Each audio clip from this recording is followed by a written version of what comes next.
মা তাহলে আজকে কি রেসিপি হবে? আজকে চারা পোনা তরকারি করবো। আচ্ছা, চলে আসে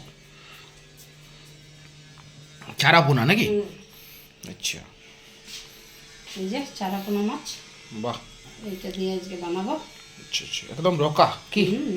একদম তাজা আছে এই যে। তাহলে মাছগুলো, হুম, আচ্ছা, বাহ বাবা, খুব সুন্দর, বাহ। তাহলে এটার আজকে ঝোল বানাবে নাকি? হ্যাঁ, একটু হালকা হালকা ঝোল হবে। আচ্ছা আচ্ছা, তাহলে মাছটা, নুন হলুদ দেওয়া হয়েছে, আচ্ছা, নুন হলুদ দেওয়া হয়েছে। হ্যাঁ, আচ্ছা এরপরে আমি ভাজবো। আচ্ছা, এরপরে এটা কড়াই দিবে নাকি? হ্যাঁ, এটা আমি ভেজে নেব। পরিমাণ মতো তেল দিচ্ছি।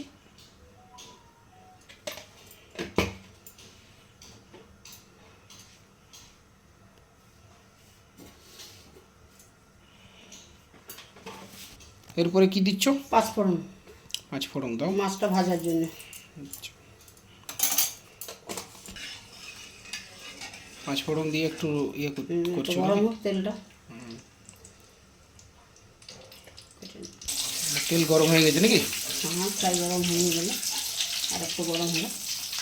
এই যে আমি মাছটা ছেড়ে দিচ্ছি ভাজার জন্য।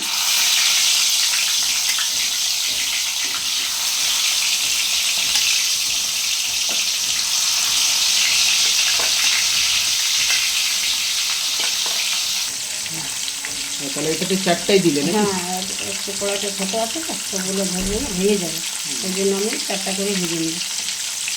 তাহলে ভাজা হোক। আচ্ছা, পরে আসছি। হ্যাঁ, মাছগুলো আমার ভাজা হয়ে গেছে লাল লাল করে, আমি তুলে নিলাম। এরপরে আমি এই তেলটাতে আমি ঝোলটা বানাবো। মাছগুলো তোলা মানে ভাজা হয়ে গেছে। হ্যাঁ, এরপরে তুমি ঝোল বানাবে নাকি? হ্যাঁ, এই যে একটুখানি তেল দেবো, তেল আছে। তাহলে ইয়েটা ঝোলটা বানাবার জন্য কি কি লাগছে? এই কালো জিরে দেবো ফোড়ন, কালো জিরা দিচ্ছ, ফোড়ন, আর চেরা কাঁচা লঙ্কা দেবো আচ্ছা, চারটা।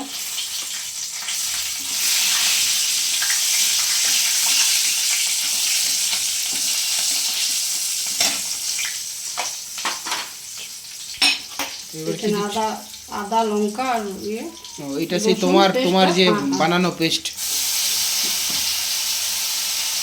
একবার বলে দাও দর্শককে কি কি দিয়ে বানাও ওটা। এটা আমি আদা থাকে, লঙ্কা থাকে, কাঁচা লঙ্কা, আদা আর রসুন। এরপরে হলুদ নাকি? এটাতে 7 চামচের মতো হলুদ দেবো একটু।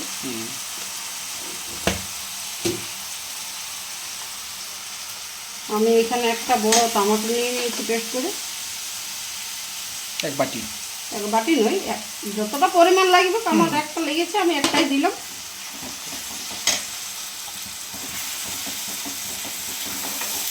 বিলেতি টমেটো,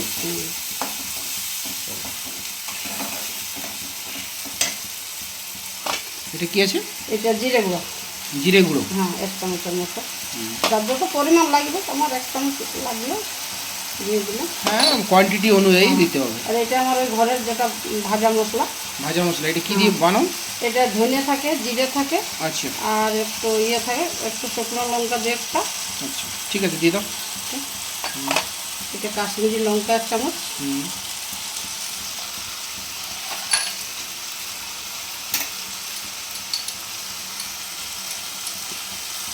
কাশ্মীরি লঙ্কা হ্যাঁ, দিয়ে এরপর এরপরে নুন দেবো নুন দেবে, সাদা নুন পরিমাণ মতো। পরিমাণ মতো, সাদা নুন।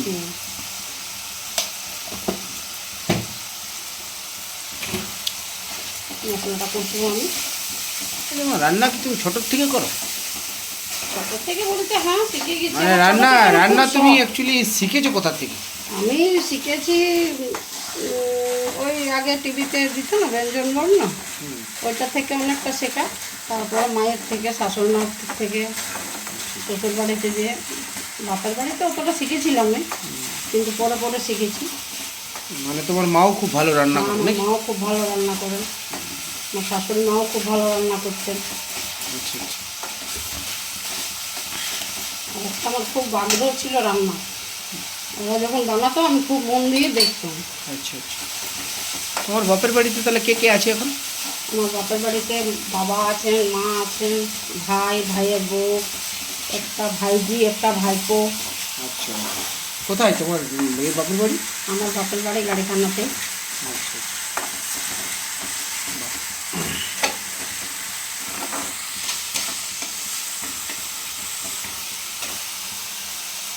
এইখানে আমি একটু হুম। জল দিচ্ছি, এই যে। আচ্ছা, কিন্তু বিলেতি দেওয়া না, এটা ওই এটা মশলাটা গ্রেন্ড আচ্ছা, আচ্ছা, করেছিলাম তো, সেই জলটা আছে তো, ওই আচ্ছা। জলটা একদম দিব, দিয়ে একটু কষবো যেন না লেগে যায় কলাতে। ওই জন্য একটু আমি এটা ভালোভাবে কষছো। কষছি।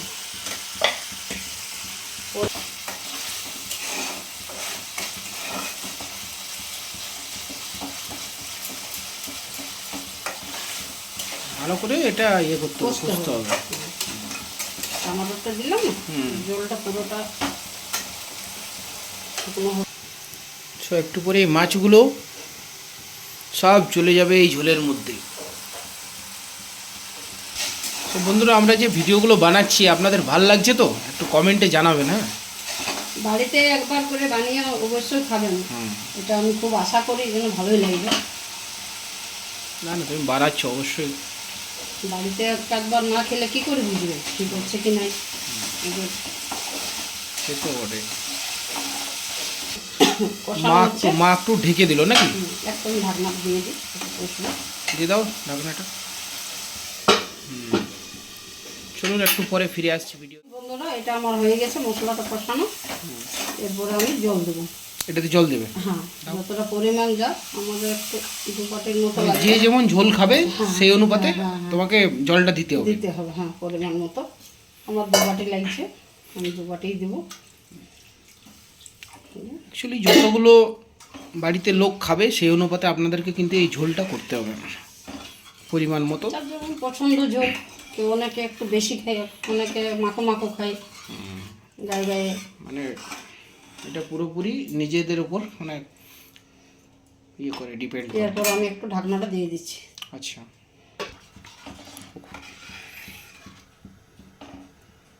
খুব সুন্দর কালারটা চলে এলো গ্রেভিটার। এই দেখুন বন্ধুরা, আমার ঝোলটা ফুটে গেছে। এরপরে আমি মাছগুলো ছেড়ে দিচ্ছি।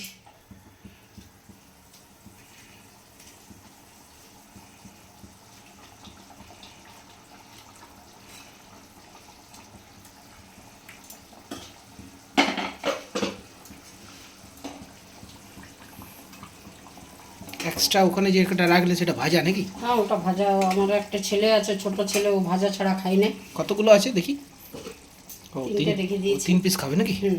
আচ্ছা আচ্ছা। ছোট ছেলেটা তোমার কিছুই খায় না। খাই না, মাংস এমনি তো খাই নাই, ও তো মাংস কোনোদিনই খাইনি, তবু দেখবো মাছ যদি খাই। মাংস খাচ্ছে, যদি খাই ওই জন্য রেখে দিলাম। ভাজাটা খায় নাকি? ভাজাটা মাংস সেও খায়? আর ইচ্ছে না, মাংস খাইনি। সো বন্ধুরা, এখন এই যে ঝোলটা ফুটছে, এটা কতক্ষণ তো হবে? 2 মিনিট একটু ফুটলেই নামাবো। 5 মিনিট? 5 মিনিট না, তাহলে 2-3 মিনিট হলেই হয়ে যাবে। এটা তো সব কিছু হয়েই আছে, আচ্ছা আচ্ছা এটা তো সিদ্ধ করার না। আচ্ছা, তাহলে এটা একটু পরেই নামাবে নাকি? হ্যাঁ, এই দেখুন মাছের রান্না কমপ্লিট। এরপর কি আমি দেবে? ধনে পাতা দিয়ে দিচ্ছি আচ্ছা, একটু উপরে। এটা তো ধনে পাতা দেবে নাকি? হ্যাঁ, ছড়ালাম উপরে। ধনে পাতা দিয়ে দিলে নাকি? হুম। এটাতে কি টেস্ট আছে নাকি? হুম। আচ্ছা আচ্ছা, এরপর কি করবে? আচ্ছা, এখানে এটা নিয়ে ঢেলে দিচ্ছ। সো বন্ধুরা, এই যে এরকম টেক্সচার আসবে। এটা কমপ্লিট নাকি মা? হ্যাঁ, এটা কমপ্লিট। তাহলে বন্ধুরা, এরপরে আমি একটু পরে আপনাদেরকে খেয়ে টেস্ট করছি কেমন লাগে। আশা করি ভালোই লাগবে। চলুন। তো বন্ধুরা, মা যে চারাপোনা মাছ রান্নাটা করলো সেটা আমি খেয়ে আপনাদেরকে টেস্ট করছি কেমন হয়েছে। অসাধারণ। আপনারাও বাড়িতে বানান এবং খান, খেয়ে আমাকে কমেন্টে জানাবেন যে কেমন হয়েছে রান্নাটা। আমার তো খুব ভালো লাগলো আপনাদের ব্যাপার। যাই হোক, আমি খাওয়া শুরু করছি। ভিডিওটি যদি ভালো লাগে তাহলে একটা লাইক করবেন, আমার চ্যানেলে যদি নতুন হয়ে থাকেন তাহলে সাবস্ক্রাইব করে দেবেন। সো চলুন, বাই।